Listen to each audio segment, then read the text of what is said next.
Bonjour à tous, bienvenue pour ce séminaire organisé par Diagma sur le thème des jumeaux numériques et plus particulièrement quels nouveaux usages en supply chain. Alors pour aborder ce sujet, j'ai le plaisir d'accueillir sur le plateau Guillaume Détouche, vous êtes associé du cabinet Diagma, Parid Carpinetta, vous êtes senior manager également au sein du cabinet Diagma, et Azem Aoudi, vous êtes senior consultant également chez Diagma. Bonjour à tous les trois. Bonjour. Peut-être vous présenter en quelques mots ? Oui, donc rapidement, Guillaume Détouche, associé. J'ai rejoint Diagma il y a 10 ans, 25 ans dans le conseil. Donc j'ai eu le temps de voir un petit peu quelques évolutions des systèmes d'information durant cette carrière. Et voilà, donc je m'occupe chez Diagma en particulier du pilier SNOP et pilotage des flux. D'accord, très bien, merci. Parid ? Oui, Parid Carpinetta, bonjour. Donc senior manager chez Diagma, j'ai plus de 15 ans d'expérience dans le conseil. Depuis 10 ans chez Diagma et j'interviens sur des missions plutôt stratégiques de définition du réseau d'implantation industrielle, de réseau de distribution et pilotage de flux, tout ce qui est SNOP, prévision de la demande, planification.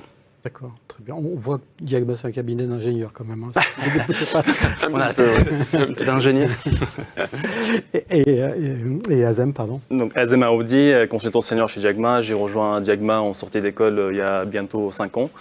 Et je travaille en particulier sur des sujets d'intralogistique et de pilotage de flux. Parfait. Alors Diagma, peut-être, un bon nombre d'entre nous savent déjà qui est Diagma, mais c'est toujours bon de représenter un petit peu le cabinet. En quelques mots, Guillaume, peut-être ? Oui, donc Diagma, c'est un cabinet qui existe depuis 50 ans. Oui. C'est un cabinet qui est spécialisé sur la supply chain. C'est vraiment le périmètre que l'on maîtrise. Et on travaille sur 4 grandes dimensions. Donc la dimension stratégie supply chain, dans laquelle en fait, on travaille sur l'adaptation de la supply chain à l'évolution du business model de l'entreprise. Le network design, notamment sur la partie distribution, combien de plateformes, quel est l'optimum en termes kilométriques notamment pour pouvoir distribuer des produits. SNOP et planification de flux, donc une fois qu'on a défini effectivement ces ressources et ce modèle de distribution, comment optimiser l'utilisation des ressources de ce modèle au travers des décisions SNOP et de la planification des flux. Et enfin, sur la partie opération, logistique et transport, donc on va de la conception des entrepôts jusqu'à l'aide au choix des prestataires, et notamment des consultations de transport. En ce moment, on est fortement sollicité, notamment avec l'aspect évolution du CO2 et donc toutes les problématiques opérationnelles. Mais on va jusqu'à effectivement la conception et le choix des équipements dans les entrepôts. Très bien. Je vous rappelle que vous pourrez poser vos questions dès maintenant, d'ailleurs, et nos intervenants se feront un plaisir d'y répondre en fin de présentation. Alors, nous sommes... Juste pour terminer la présentation de Diagma, en fait, c'est juste par rapport au périmètre que l'on couvre. On est vraiment très positionné sur la partie de distribution des produits, tout ce qui... donc, on sert beaucoup d'industries. On aime bien d'ailleurs dire qu'une industrie permet d'en alimenter une autre en termes de réflexion. Et effectivement, on fait pas mal dans tous ces domaines, il y a beaucoup de flux, beaucoup de données.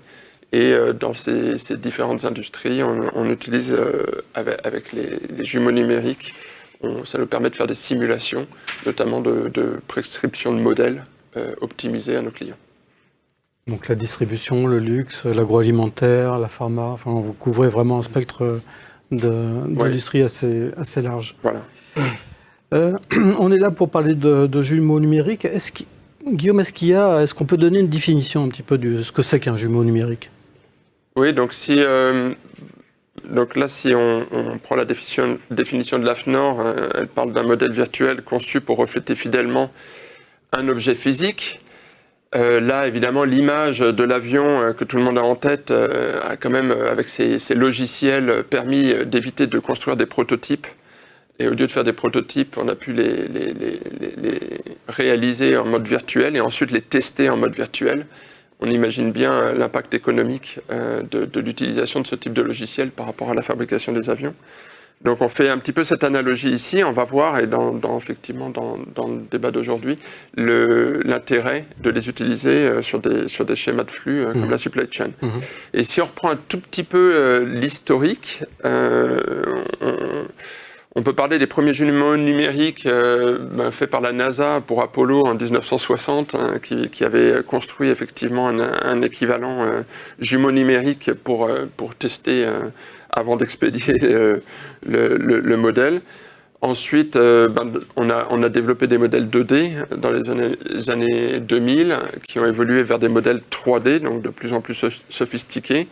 Et aujourd'hui, on est vraiment sur des modèles de plus en plus connectés avec tout ce qui est cloud, temps réel, IoT et puis automatisation de la remontée des données.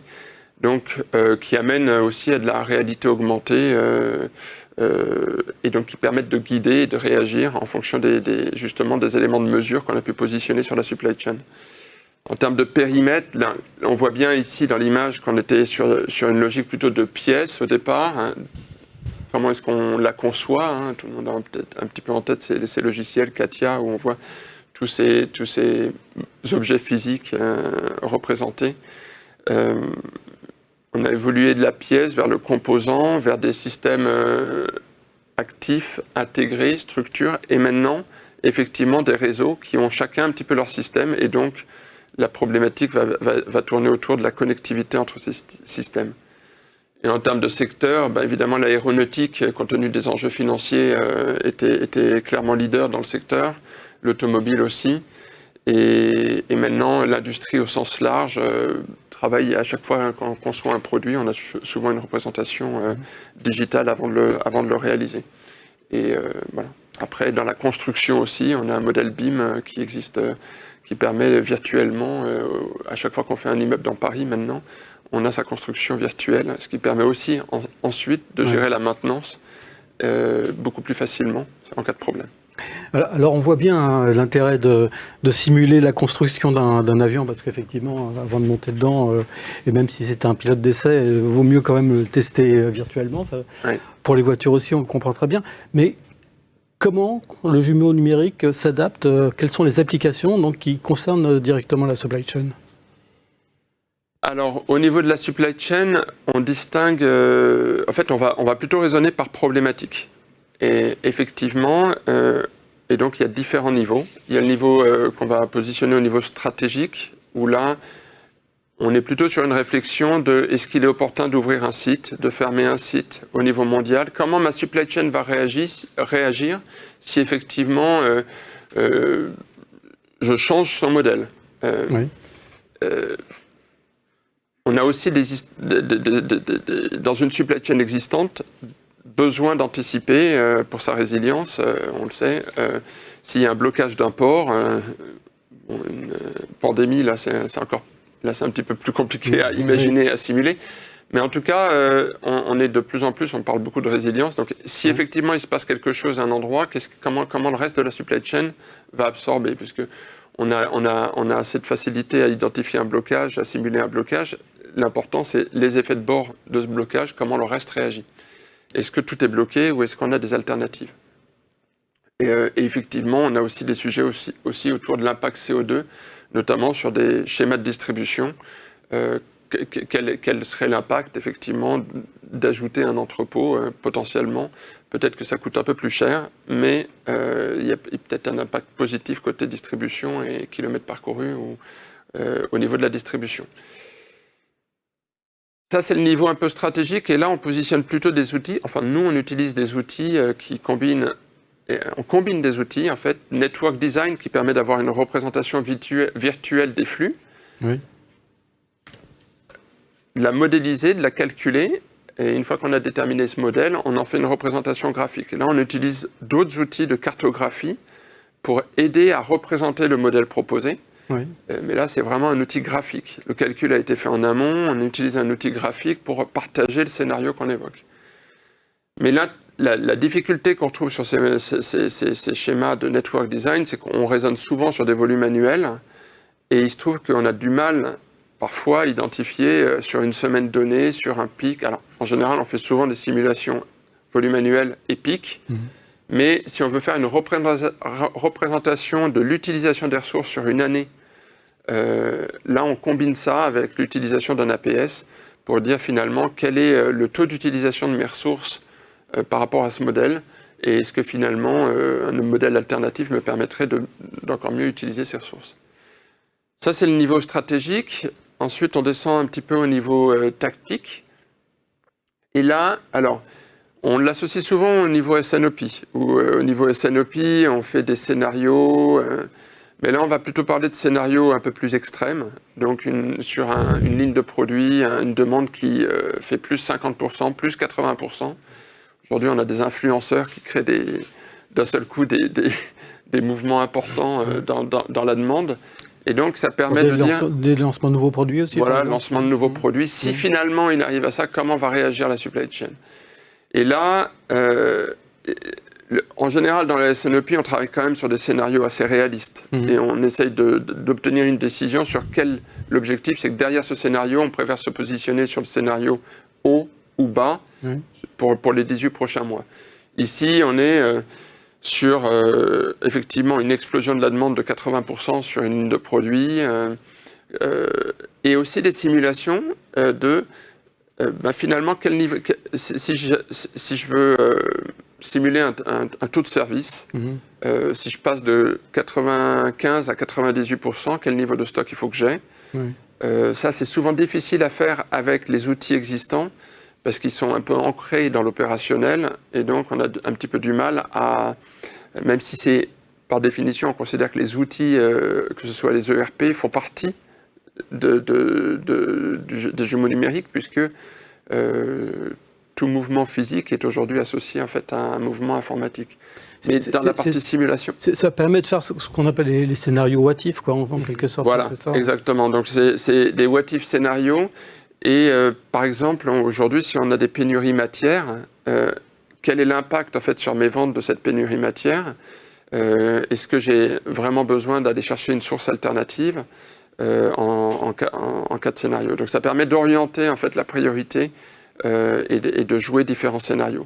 Toujours un petit peu difficile de le faire sur les outils opérationnels, et donc il faut quand même avoir plutôt un outil là de type plutôt APS, qui permet notamment de répondre à tout l'aspect planification à capacité finie, qui aujourd'hui n'est mal couvert, on va dire encore, par les ERP, mais qui souvent, dans un outil light comme un APS, permet de faire ces simulations.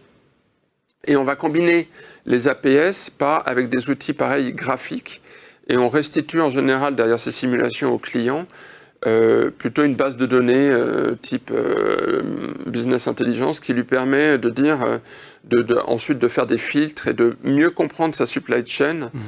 Si jamais j'ai plus ce produit-là, ou si je retire ce produit-là avec des filtres, il comprend un petit peu mieux visuellement ces flux par des représentations visuelles qui aujourd'hui sont permis par ces outils de reporting. Le niveau donc ce niveau tactique, de toute façon, va être repris par idée, là, juste après, au travers d'illustrations. Et le niveau opération, donc là, on est vraiment sur la vision des flux. Et là, les clients nous demandent, finalement, on adresse souvent des problématiques de lead time. Les flux, malheureusement, sont aujourd'hui très rarement concentrés sur un seul site. Ils sont plutôt en multi-site. Et donc, il faut être au-dessus du niveau opérationnel industriel. Il faut être capable de combiner, d'avoir vraiment cette compréhension des flux de bout en bout pour travailler sur tous les temps d'attente. Et tous les stocks sont des temps d'attente. Et donc, c'est là-dessus qu'on regarde les flux supply chain de bout en bout. Et actuellement, j'ai un client qui nous a demandé aussi une modélisation aussi pour réduire les risques au sein de son site, dans les flux, réduire les croisements, puisque dès qu'il y a un croisement de flux, il y a des risques. Et on travaille justement sur où stocker les produits, où faire l'assemblage. Et donc les opérations, on combine les opérations logistiques et les opérations industrielles pour réduire les croisements et réduire les risques. Donc on voit qu'il y a des domaines d'application importants, mais derrière... Et là, on est plutôt sur des logiciels de simulation que Azem va développer un petit peu plus tard. Et enfin, on est sur le niveau temps réel. Et là, encore une fois, tous nos clients ont déjà leur jumeau numérique, puisqu'ils ont déjà leur système d'information, leur ERP. Par contre, là, on va dire que la représentation graphique d'un système ERP aujourd'hui est quand même pas top.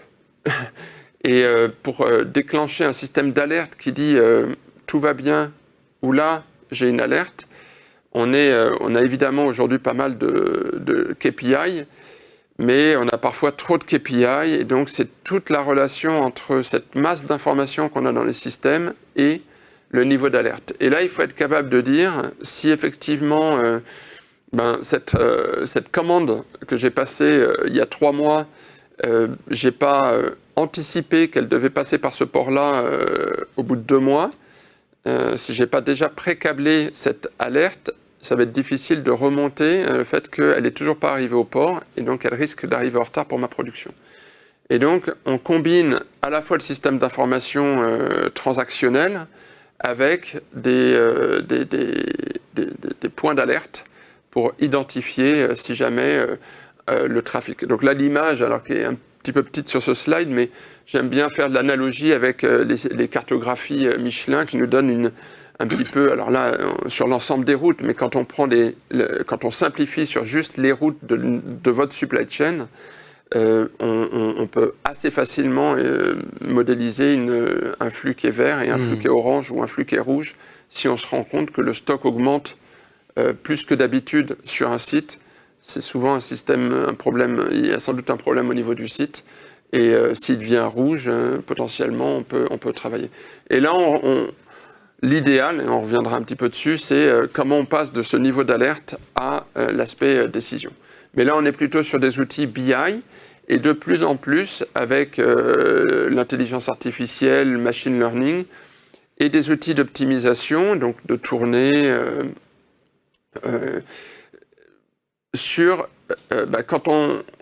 effectivement, on peut remonter cette alerte, mais idéalement, quand on a cette alerte et qu'on l'a déjà eue, qu'est-ce que je veux déclencher comme action et automatiser cette action derrière. D'accord. Et là, on est vraiment sur du niveau temps réel. Donc, on voit que, suivant le niveau, pour nous, on n'utilise pas du tout les mêmes outils. Oui. Et donc, il n'y a pas, pour nous, une seule réponse en termes de jumeaux numériques. En fait, ça, c'est un peu le message. En fait, ce n'est pas un outil monolithique, et son intérêt dans la supply, c'est de l'associer. C'est la combinaison, finalement, du jumeau numérique avec d'autres outils qui permettent de répondre à des problématiques à la fois stratégiques, tactiques et opérationnelles. Quoi. Voilà. Et suivant les clients ou suivant la problématique, c'est légitime de s'équiper de ce type d'outils, ou plutôt de s'appuyer sur un cabinet pour... notamment des aspects stratégiques on sait pas tous les jours qu'on ouvre ou qu'on ferme des sites. Ponctuellement, donc. Alors que dès qu'on descend au niveau du temps réel et qu'on descend au niveau de l'alerte, on est de plus en plus sur une logique de s'équiper en permanence, et donc d'utiliser en permanence ce type d'outil. Comme le GPS dans la voiture, quoi. Aujourd'hui, il y a beaucoup de gens qui l'utilisent, en tout cas. Merci. Par idée, alors justement, précisément, sur un plan stratégique, est-ce qu'on peut avoir une vision, un aperçu de ce que ça peut donner dans le domaine de la supply chain? Absolument. Il faut dire déjà que ces dernières années, les supply chains ont été bousculées par différents événements comme le Covid, la fermeture de voies de communication, type, je pense à l'Ukraine, la pénurie de composants, de matières premières. Et donc, dans ce contexte, un jumeau numérique permet de visualiser la chaîne logistique de bout en bout, des fournisseurs jusqu'aux clients finaux, et de simuler de nouveaux plans directeurs. Donc l'avantage, l'objectif, c'est de maîtriser les changements pour rassurer les décideurs, c'est vraiment la clé, rassurer les décideurs sur des décisions importantes, justement des décisions stratégiques, comme on l'a dit, ouverture ou fermeture de site, et de pouvoir jouer différents scénarios et maîtriser les impacts que ça peut avoir. Dans le cadre de nos missions, nous sommes souvent amenés nous sommes consultés pour redéfinir le réseau d'implantation industrielle, et aussi le réseau de distribution. Et donc, on utilise ce type d'outil pour effectivement simuler l'impact de l'ouverture d'un site, fermeture d'un site, quel va être l'impact sur les coûts, mais aussi sur les saturations des équipements industriels. Finalement, on ferme un site, les volumes de production doivent être redistribués sur d'autres sites. Donc finalement, est-ce que j'ai la capacité suffisante pour satisfaire la demande? Ça c'est du network design, hein, c'est quelque chose de... C'est network design et réseau d'implantation industrielle, donc aussi les usines de production avec les impacts sur les capacités. D'accord. Donc il n'y a pas que la partie distribution, mais aussi la partie vraiment équipement industriel. D'accord. Et ce qu'on voit, c'est que donc ce type d'outil permet, là on voit un exemple, permet effectivement de visualiser la chaîne logistique et effectivement simuler différents scénarios en disant voilà, si je fais arriver ma marchandise qui vient du Far East, si la marchandise arrive plutôt sur un port ou un autre port, quels vont être les impacts sur mes coûts logistiques, quels vont être mes impacts sur l'empreinte carbone, mais aussi justement aussi en fonction de la localisation des plateformes. Finalement, quel va être mon délai de livraison, quel type de promesse client je peux offrir à mes clients. D'accord. Là, on se rend compte quand même que la data est très importante parce qu'il va falloir renseigner quand même l'outil d'une manière précise si on veut avoir des... Absolument, absolument. Alors, exact. Il est important de définir justement le type de questions sur lesquelles on souhaite avoir des réponses et en conséquence définir les données nécessaires, collecter les données. Souvent, c'est pas forcément facile. D'où aussi notre expertise permet de bien cibler la collecte de données pour répondre à un certain type de questions. Alors précisément, est-ce qu'on peut avoir des exemples de missions que vous avez déjà opérées dans ce domaine ? Bien sûr. Donc ici, ce qu'on voit, c'est l'exemple d'un de nos clients qui avait plusieurs sites de production en France et qui nous a sollicité pour définir quel était son réseau industriel et réseau de distribution pour offrir un service client avec des livraisons à J+1, J+2 sur l'ensemble du territoire national. Donc c'était vraiment ça la clé. Ils voulaient couvrir tout le territoire et offrir une promesse client bien définie avec des livraisons à J+1 et J+2. Et dans ce cas, dans cette étude, nous avons utilisé justement un outil de type APS, Advanced Planning System, donc qui permet effectivement de simuler les capacités de production, et un outil, nous avons combiné deux types d'outils, un APS avec un outil de réseau de distribution, Network Design. D'accord. Et l'étude a permis déjà de valider, d'un point de vue des plateformes logistiques, de valider le bon positionnement de certaines plateformes, de remettre en cause, de remettre en question la localisation d'autres plateformes. Et en particulier, il y avait un scénario que nous avons étudié, qui était le scénario de fermer un site dans le sud de la France, ce qu'on voit là, et qui effectivement apportait des bénéfices d'un point de vue de coût fixe. On économise des coûts fixes, ça c'est clair, mais nos simulations ont montré quels sont les impacts sur les coûts variables. Alors, il y a plusieurs impacts. D'abord, si on ferme un site, forcément, comme je disais, ces volumes de production doivent être basculés sur d'autres sites. Donc ça veut dire que les autres sites doivent élargir leur panel de produits à produire, ce qui a un impact sur la taille de lot de production. On a des morceaux de production plus petits, donc ce qui augmente le coût de changement sur les machines. Ça a un impact aussi sur les saturations. On voit dans l'exemple que finalement on a reporté le volume et un des sites atteignait un niveau de saturation moyen de 95%, ce qui est un niveau assez élevé parce qu'il faut imaginer qu'en cours de l'année, la saturation peut monter bien sûr au-delà de 100%.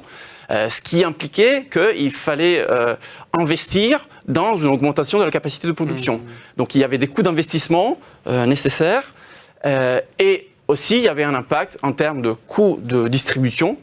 Parce que forcément, en retirant un site, les distances s'allongeaient et donc les coûts de distribution augmentaient. Donc tout ça, ça nous a permis de bien comparer les gains en termes de coûts fixes avec les coûts additionnels en termes de coûts variables. Et au final, la conclusion était que ce n'était pas intéressant de fermer le site.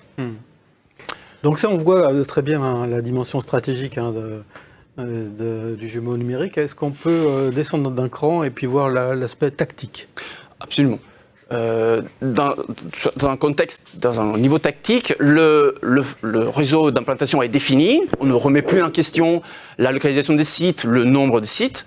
Par contre, on est dans une optique de simuler différents scénarios de demande. Voilà. Et on le regarde encore une fois d'un point de vue industriel et d'un point de vue de distribution. On est plutôt dans une optique, effectivement, S&OP, et on voit à gauche un exemple de simulation sur l'impact au niveau des capacités de production. On fait tourner, donc ce qu'on voit, c'est le triangle en vert, c'est notre capacité de production. Pour des raisons de simplicité, on a simulé constant. C'est en vision cumulée. Voilà, ce qu'on voit, c'est dans le temps, l'évolution dans le temps, quelle est notre capacité de production. Et par rapport à cette capacité de production, on fait tourner plusieurs scénarios de demande. Une demande maximum, qui est la courbe en bleu, et qui montre que finalement, nos outils industriels ne seraient pas en mesure de répondre à un scénario de demande maximum. Si jamais la réalité est meilleure de ce qu'on s'attend, on n'aurait pas forcément la capacité nécessaire. Donc, ce qui veut dire qu'il y a des actions à mettre en place. Soit, effectivement, on augmente notre capacité de production avec des nouveaux équipements, en tournant en 3/8 plutôt qu'en 2/8, mais aussi potentiellement en constituant du stock d'anticipation, ce qui permet aussi de justifier nos besoins de BFR auprès de la finance. Ça permet tout ça. Voilà. Encore une fois, c'est dans une optique de maîtriser les changements, anticiper les changements et rassurer en termes de prise de décision. Mais on peut aussi avoir un scénario pessimiste, où la demande finalement est en dessous de nos attentes. Et dans ce cas, il faut aussi évaluer quels sont les risques de gâchis, les risques de mise au rebut, ce qui n'est pas forcément dans l'air du temps. On essaie de limiter au maximum ce type de choses. Donc, ces simulations permettent d'évaluer l'impact économique de ces scénarios. Ça, c'est d'un point de vue, encore une fois, industriel. Et d'un point de vue plutôt de réseau de distribution, permet de valider vraiment la configuration de notre réseau. C'est-à-dire la localisation des stocks. On peut imaginer d'avoir plusieurs scénarios qui peuvent varier. On peut par exemple avoir un stock par pays, mais on pourrait aussi imaginer d'avoir un stock central qui dessert les différents pays. Et ça, ce type d'outil permet de rejouer une demande réelle. On peut simuler par exemple qu'est-ce qui s'est passé en 2022. On rejoue sur l'année, en cours de l'année, ce qui est vraiment l'avantage par rapport à un outil de network design classique qui travaille sur une demande moyenne. Là, on fait évoluer la demande au cours de l'année et on regarde quels sont les impacts en termes de niveau de service qu'on a pu offrir à nos clients, en termes de délai. Par exemple, admettons que le Brexit a un impact sur les délais pour livrer le UK et on peut simuler avec quel délai on livre les clients qui se trouvent au UK. On a vu la simulation économique, simulation en termes de niveau de service, de délai. J'imagine qu'on peut faire la même chose avec l'impact environnemental aussi, qui doit être aussi une donnée Tout à fait. qui intéresse vos clients. Tout à fait. C'est de plus en plus, nos clients nous demandent effectivement cette empreinte CO2 de plus en plus. Avant, sans se soucier du problème de CO2, on disait à nos clients, il faut augmenter la fréquence de passation des commandes. Voilà, plus vous augmentez vos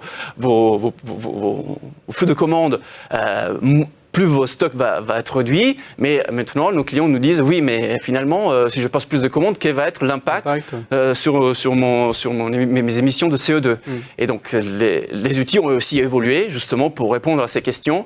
Et on a de plus en plus la possibilité de plaguer l'impact CO2 et monitorer cet impact. Et donc, choisir nos implantations industrielles et de distribution en fonction aussi de l'impact, mais aussi les règles de gestion, justement. Quelle doit être, comment je pilote mes flux pour avoir le moindre impact environnemental. Très bien.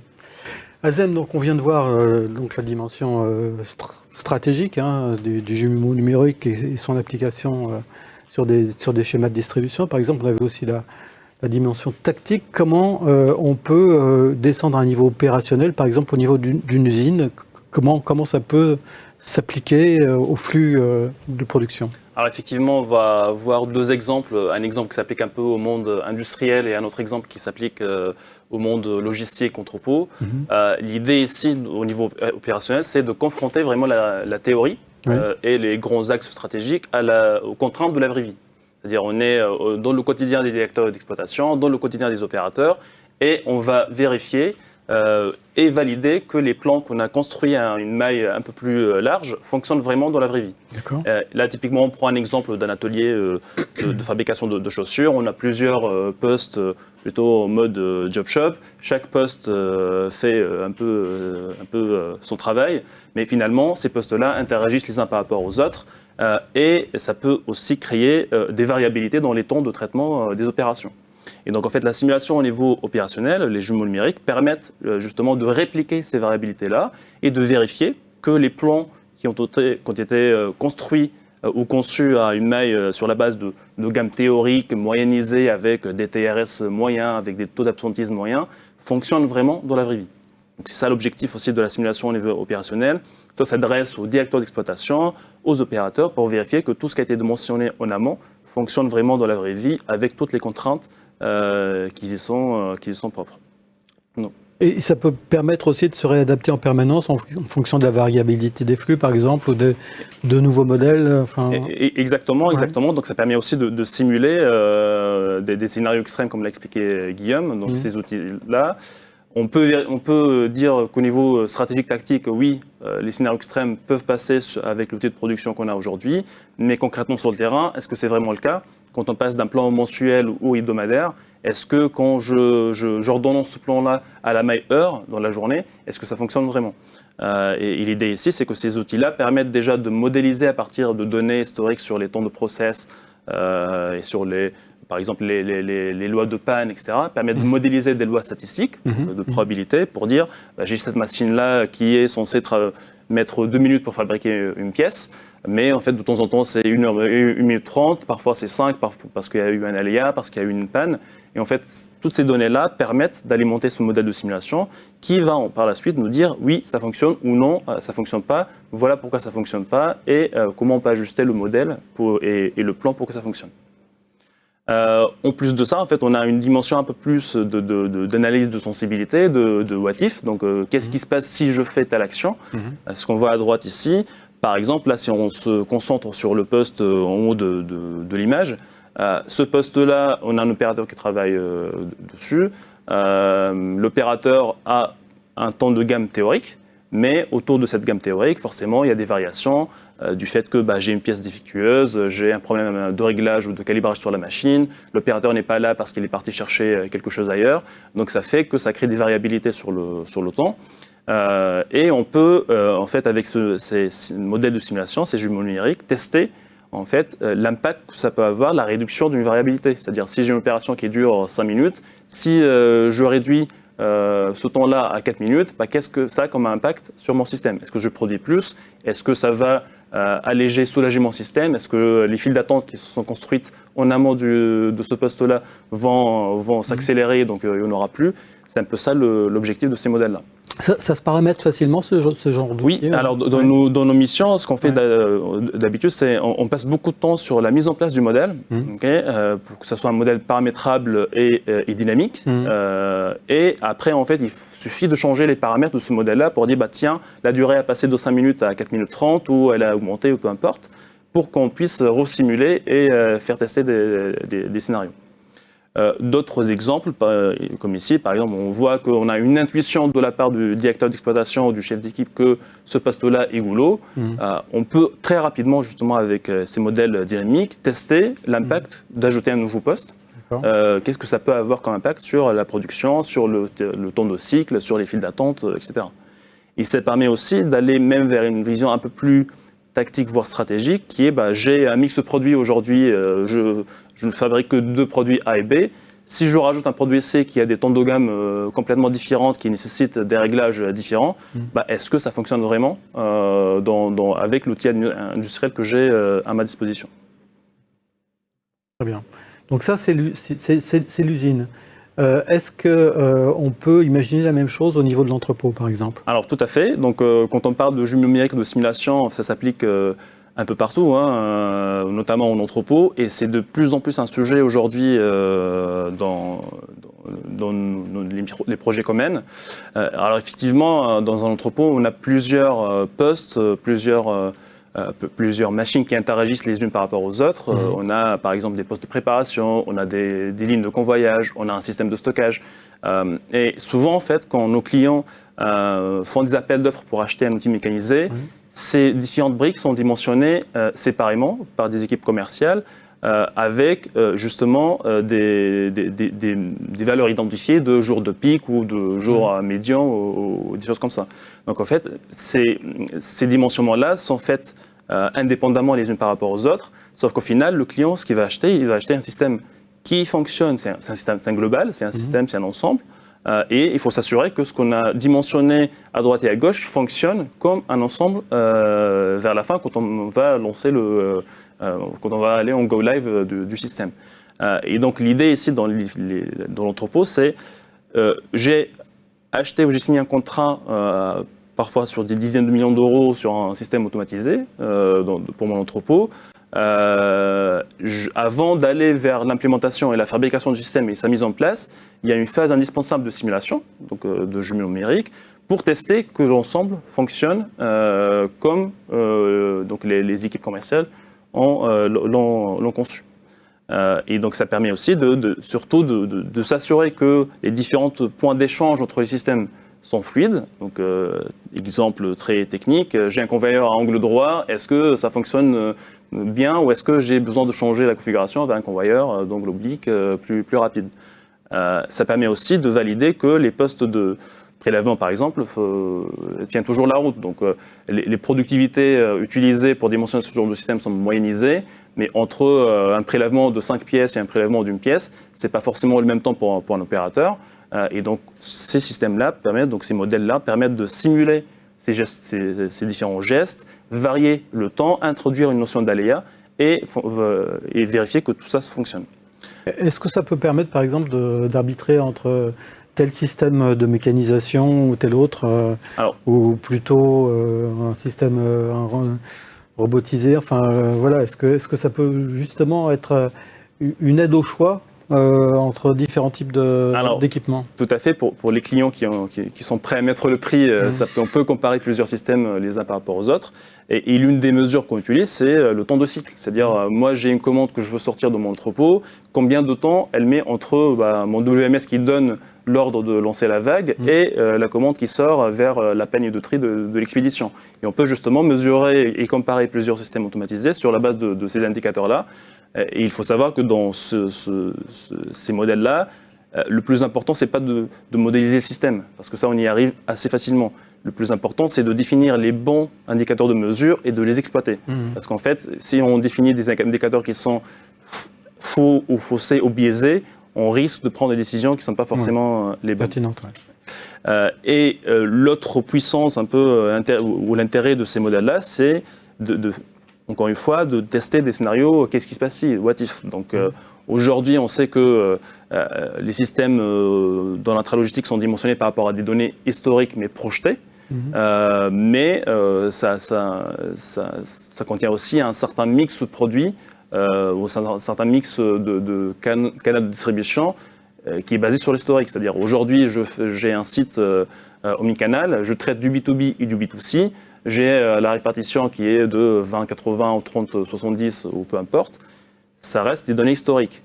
Ces outils-là permettent aussi de dire, tiens, si du jour au lendemain, mon B2C il fait plus 30%, mon B2B régresse, comment ça se passe? Est-ce que mon outil est toujours flexible et est-ce qu'il peut toujours permettre de passer ces variations-là? Et surtout, l'entrepôt ne fonctionne pas sans ressources humaines. Donc, encore une fois, on a parlé tout à l'heure de taux d'absentéisme moyennisé. Là, on peut même aller au-delà pour dire, tiens, on mesure effectivement l'absentéisme sur une période assez longue, on va en déduire des lois pour injecter ça dans le modèle et vérifier que, justement, ça fonctionne toujours avec ce taux-là.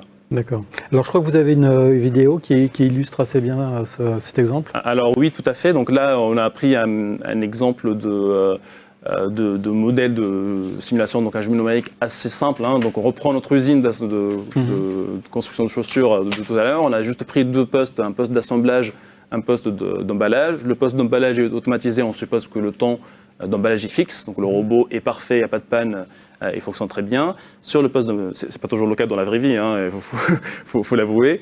Et on a un poste d'assemblage où sur la partie gauche de la vidéo, vous avez un poste d'assemblage avec un temps d'assemblage à durée fixe, donc, disons 2 minutes. Donc l'opérateur prend la chaussure, la semelle, les assemble et les fait passer au poste suivant. Alors qu'à droite, en fait, on a un poste d'assemblage qui est avec une durée un peu variable. Ce qu'on remarque ici, si vous regardez la flèche, à gauche, on mesure 2 choses en temps réel.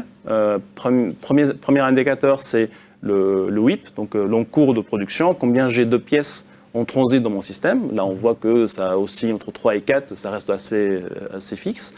Le temps de cycle, donc depuis l'entrée dans le système jusqu'à la sortie, on met environ 5 à 6 minutes, donc ça reste stable.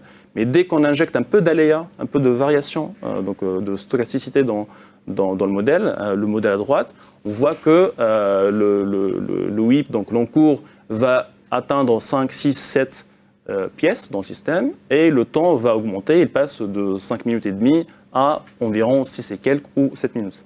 Donc ça c'est un exemple très simple, mais vous imaginez quand vous avez un système industriel ou un train logistique avec plusieurs briques qui interagissent les unes par rapport aux autres avec des cadences différentes, bah forcément ça peut créer des files d'attente, des buffers, des blocages, et ces modèles de simulation permettent de voir très rapidement avec des indicateurs simples comme on le montre ici, est-ce que ça fonctionne ou est-ce que j'ai un blocage et comment je peux traiter ce blocage-là. Bien. Merci Guillaume. Donc on vient d'entendre beaucoup de choses là. C'est difficile hein, d'être exhaustif hein, quand il s'agit d'un sujet aussi complexe. Néanmoins, est-ce qu'on peut faire une rapide synthèse alors pour justement essayer de bien comprendre, de bien serrer les champs d'application du jumeau numérique dans la supply? D'abord, au travers de ces différents exemples, on voit bien qu'il est rare que le jumeau numérique propose la solution. Par contre, il permet vraiment de la simuler et de la tester, de la vérifier. Donc ça, c'est un peu rassurant pour nous consultants. Ça veut dire qu'on peut continuer à garder un petit peu des experts pour faire des recommandations de solutions.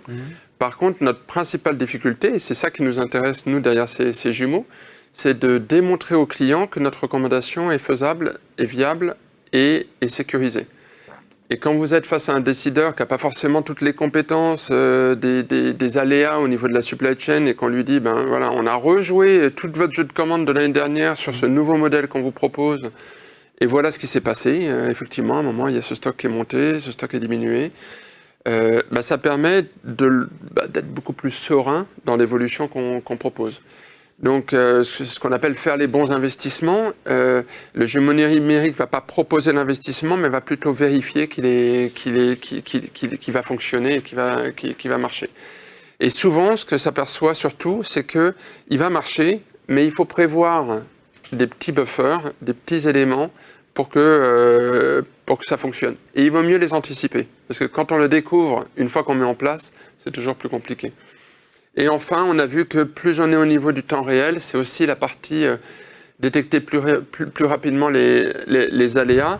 Mais là, on n'est pas sur les mêmes types de jumeaux numériques. On est vraiment sur des jumeaux numériques qui supposent d'être vraiment connectés à la data pour pouvoir simplifier son reporting. Donc voilà, en fait, vraiment côté vérification. Est-ce que ça veut dire, Guillaume, que demain, un directeur supply chain, il pourra tout simuler? Est-ce que c'est quelque chose, une vision un petit peu réaliste du métier de directeur supply chain? Est-ce que tout est... on peut tout anticiper, tout simuler? Alors ça, c'est un peu le Graal, là. Donc c'est pour ça qu'on a choisi cette image. On va dire que le directeur supply chain est déjà confronté à pas mal de données. Il baigne dedans. Et donc l'enjeu du jumeau numérique ici, c'est vraiment de simplifier le lien, enfin la liaison entre la donnée et l'humain. Et tout le monde utilise des systèmes ERP depuis longtemps, et encore une fois, pour comprendre la data d'un système, même si on la représente graphiquement dans les network design, si jamais je cherche à représenter graphiquement tous les flux, j'évite quelque chose de complètement illisible. Donc il faut rendre ces flux lisibles Et c'est ça qui est pour nous très intéressant, une capacité à détecter des aléas pour pouvoir ensuite zoomer. Et ça suppose de pouvoir connecter les systèmes entre eux, de connecter un système qui travaille plutôt à un niveau tactique à un système qui travaille à un niveau plus opérationnel. J'ai le souvenir d'avoir mis en place un outil donc APS qui avait une vocation en fait à piloter une supply chain de 10 sites industriels dans le monde connectés à des bateaux pour 60 points de distribution et 5000 clients dans le monde. C'était dans le ciment, donc c'était assez complexe. Et au départ du projet, on voulait tout faire dans le même module. Et on s'est rendu compte que c'est pas la même problématique de cadencer et d'organiser la supply chain avec la synchronisation de la ligne d'ensachage. Et il faut réussir à dire que le tout doit être connecté, mais il faut être capable de zoomer en fonction de la problématique qu'on adresse. Et donc, pour nous, la vision, c'est cette capacité à connecter les systèmes entre eux. Et Dassault Systèmes, qui par exemple, pour les citer, vraiment était à l'origine de CATIA, on sent bien dans leur stratégie qu'il y a cette vision d'investir dans des systèmes de différents niveaux. Et après, comme d'autres acteurs, comme Oracle, le gros challenge, c'est comment je connecte toutes ces briques que j'ai pu acheter entre elles. Et c'est vrai que le cloud, les technologies, l'IoT va permettre, même la blockchain au niveau de la traçabilité, va permettre de connecter tout ça. Ça suppose quand même d'adopter des standards, et donc c'est là où toute cette partie connexion entre les systèmes va être de plus en plus importante. Oui, et encore une fois, je reprends l'image du trafic. On ne fera pas tout avec un seul outil, donc il va falloir imaginer des combinaisons, mais ça suppose effectivement de l'interopérabilité entre les différents systèmes. Oui. Et on raisonne en supply chain étendue. Je travaille effectivement actuellement sur un grand acteur des télécoms qui travaille avec pas mal de prestataires qui ont chacun leur système. Et on travaille notamment sur un cockpit de pilotage. Alors il se trouve que c'est pour une supply chain de services pour gérer toute la réparation. Et on voit bien que les systèmes entre eux peuvent se connecter, mais mettre une BI avec une logique d'alerte qui exploite les informations transactionnelles permet beaucoup plus rapidement et beaucoup plus simplement d'amener aux pilotes de flux les alertes qui vont bien, le taux de disponibilité des équipements, et de pouvoir réagir ensuite et d'utiliser d'autres outils pour dire ah ben si je fais ces investissements, est-ce qu'effectivement je vais améliorer la résilience de mon système voilà. Mais aujourd'hui, faut être franc, nos clients utilisent plutôt des indicateurs simples de couverture de stock qui sont un petit peu, si je sais que si je suis à 30 jours de couverture, ça va aller, donc je mets des buffers. Et là, la logique, c'est de changer et de rentrer vraiment dans une logique de flux et de supprimer ces buffers. Donc de vraiment démontrer que par une planification, Zem expliquait cette logique de le bon mix produit va vraiment permettre d'optimiser l'utilisation de mes ressources. Parce qu'un produit va utiliser une ressource, un produit va... C'est beaucoup plus compliqué pour avoir travaillé chez un verrier notamment. La partie verre chaud, elle est assez simple entre guillemets en planification, mais assez contraignée, avec beaucoup de contraintes. Ce qui est beaucoup plus compliqué, c'est le parachèvement qui peut avoir beaucoup de postes. Et effectivement, en fonction c'est le mix produit que je mets en entrée qui va optimiser le throughput global. Et là, on voit que ce n'est pas le lean qui va répondre à ça, c'est vraiment cette logique de combinatoire de planification qu'on fait rentrer dans le système. Mais encore une fois, on a les solutions, on les connaît. Nous, notre principale difficulté, c'est de convaincre le client qu'elles sont justifiées. Un autre exemple, c'est un client à qui on a expliqué qu'il valait mieux qu'il fasse des prévisions au niveau de leurs matières premières plutôt que des produits finis. C'est pas forcément évident. Hein. Et donc, on a dit, on va vous le démontrer. On a rejoué un an de vente en disant, ben voilà, et là, on ne regarde pas les produits finis, on regarde que la matière secteur première. Dans la cosmétique. Cosmétique. Fabrication de parfums. Et en fait, la valeur ajoutée de ce client-là, c'est d'avoir les matières. Ouais. Et pour faire un parfum, des fois, il faut 150 matières. Il m'en manque une, je ne peux pas faire le parfum. Donc la question et donc son positionnement, c'est cette capacité à avoir ces matières pour ensuite faire les combinaisons. Et une fois qu'on a compris que le business model est là, la valeur ajoutée, elle est dans quelle disponibilité matière. Mais pas 30 jours de couverture. Quelles ont été dans le passé la demande maximum par matière, à quel niveau de service je veux me positionner.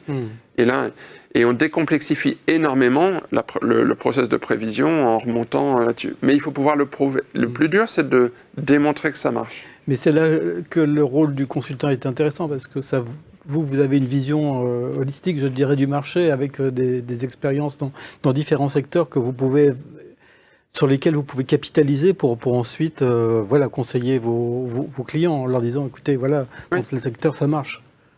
Oui, mais on n'est pas des décisionnaires finaux. Oui. Hein. Donc, on fait des recommandations. On ne signe pas le chèque.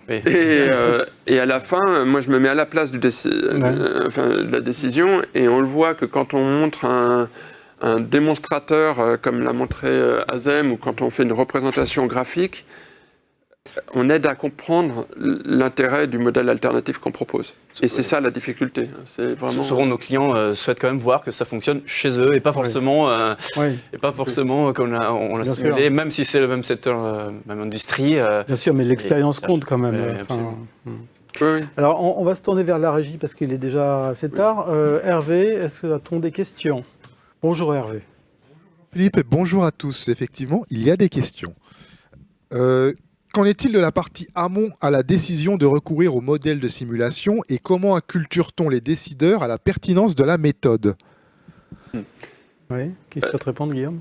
Vraiment l'enjeu économique, en fait. Hein. C'est suivant la problématique. Et souvent l'enjeu économique, mais si je raisonne au niveau des simulations que fait Azem, ça peut être le directeur industriel qui a plusieurs sites et qui se pose des questions parce que souvent, nous, ce qu'on observe, c'est qu'il y a beaucoup de stocks entre les sites. À l'intérieur d'un site, c'est plutôt bien géré.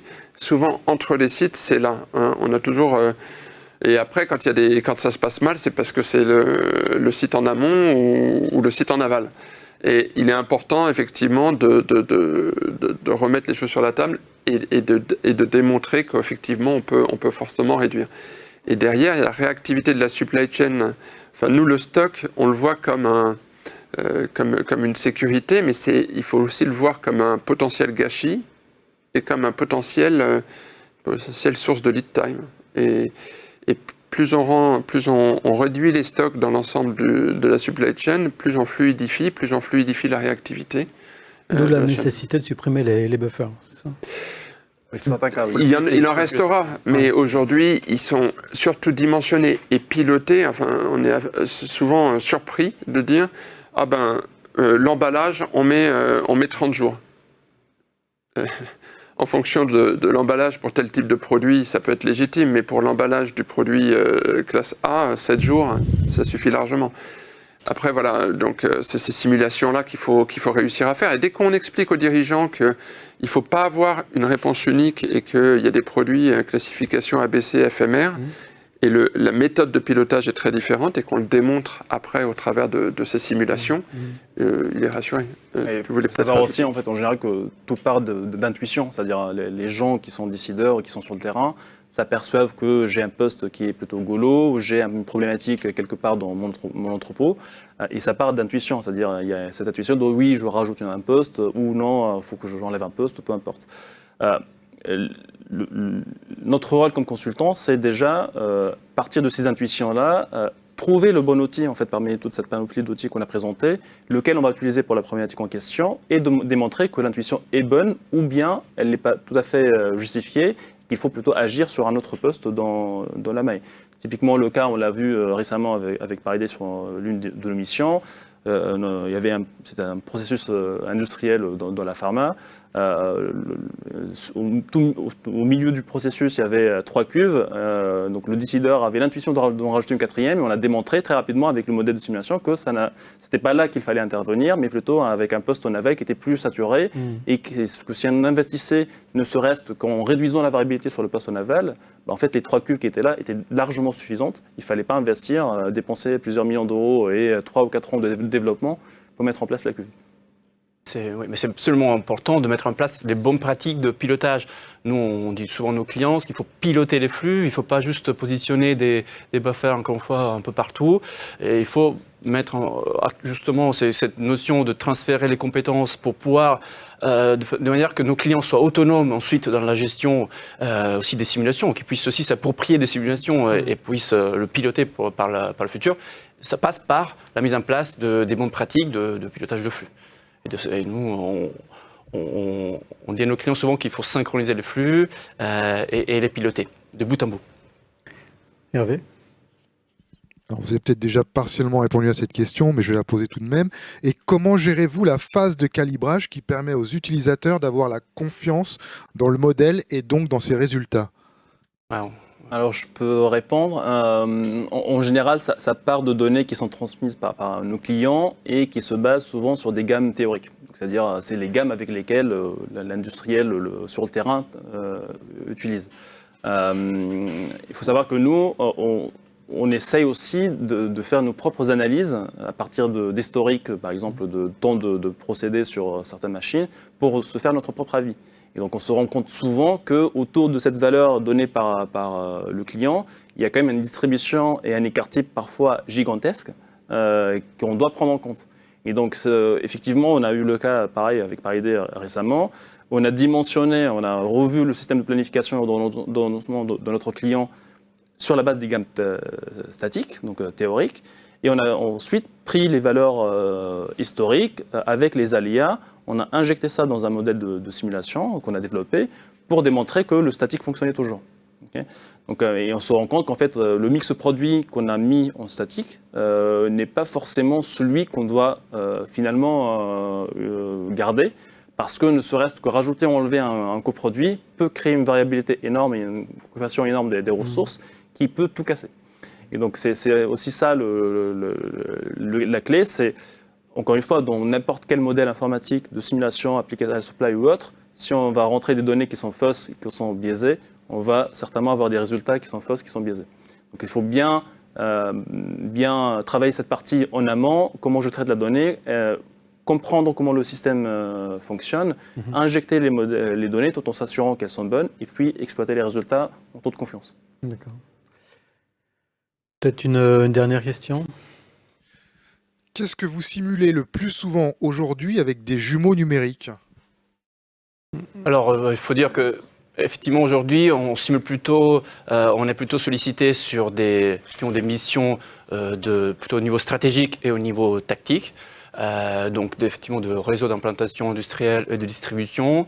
On est amené, donc là on intervient assez régulièrement auprès de nos clients sur différents secteurs. Il y a aussi cette transformation avec l'e-commerce, cette transformation entre B2B et B2C, ce qui amène effectivement à revoir, à repenser toute la chaîne logistique. Ça c'est vraiment un impact important. Ça a un impact important pour nos clients. Donc on est sollicité souvent sur ce type de sujet, mais aussi on est amené à aider nos clients sur des missions de simulation type SNOP. Justement, on fait tourner différents scénarios de demande pour voir les impacts sur nos capacités à répondre à la demande et sur le niveau de service. Donc c'est surtout ça, mais récemment, justement, on a pu simuler aussi au niveau plutôt opérationnel, aussi au niveau des entrepôts. Il faut dire, on n'a pas forcément parlé aujourd'hui, mais on est amené à simuler les flux dans l'entrepôt et montrer comment, comme disait Azem, comment finalement le flux de bout en bout à l'intérieur d'un entrepôt s'enchaîne lorsqu'on met ensemble plusieurs équipements qu'on a tendance à acheter de manière un peu séparée. Très bien, merci. Écoutez, je ne sais pas si on a vraiment complètement abordé tous les sujets qui concernent les... Mais on voit en tous les cas que c'est un sujet qui touche, je j'allais dire, tous les domaines de la supply chain, hein, Ah oui. avec voilà, la combinaison de différents outils, ça c'est ce qu'on a vu aussi. Bon, peut-être effectivement qu'aujourd'hui, les cas d'usage sont plus fréquents au plan stratégique et tactique, mais dans les opérations, forcément, là aussi, avoir la possibilité de simuler et pour prendre des bonnes décisions, notamment dans la mise en place de systèmes automatisés, par exemple, ou d'autres process un peu complexes, ça peut également avoir une grande utilité. En tout cas, merci pour vos interventions. Merci à vous de les avoir suivis et à très bientôt pour une prochaine émission sur le plateau de Supply Chain Village.